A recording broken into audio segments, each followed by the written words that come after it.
दुनिया भर में कोरोना के मामले घट रहे हैं।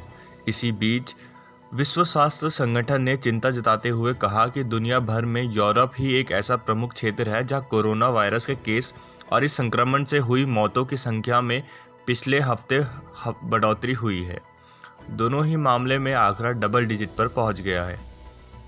विश्व स्वास्थ्य संगठन ने कहा कि यूरोपीय क्षेत्र में 53 देश में कोरोना के केस बढ़े हैं। महामारी को लेकर WHO की साप्ताहिक रिपोर्ट में कहा गया कि यूरोप में इस संक्रमण से होने वाली मौतों की दर में भी 14% का इजाफा हुआ है।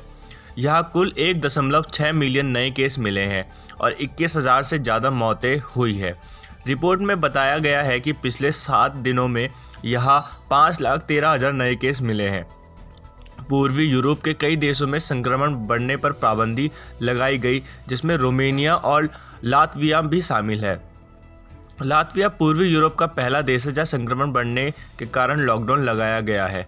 यहाँ केवल 56% वयस्कों को टीके की दोनों खुराक लगी है, जबकि यूरोप में टीकाकरण का दायरा 74.6% है। रोमानिया में एक बार फिर रात का कर्फ्यू लगाया गया है और स्वास्थ्य पास को अनिवार्य किया गया है। रोमानिया में प्रति 10 लाख लोगों पर 19.25 मौतें दर्ज की गई है, जो दुनिया में सर्वाधिक है।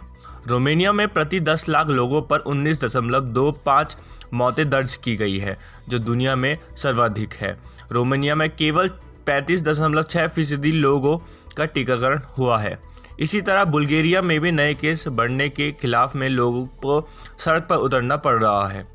यूरोप के दूसरे सबसे बड़े देश यूक्रेन में भी महामारी के दौरान पहली बार कोरोना के सर्वाधिक मामले दर्ज किए गए हैं। यहाँ गत गुरुवार को प्रतिदिन के मामले का आंकड़ा 22,415 पर पहुँच गया है। European centre for disease prevention and control के मुताबिक टीका लगवाने में हिचक पूर्वी यूरोप और रूस में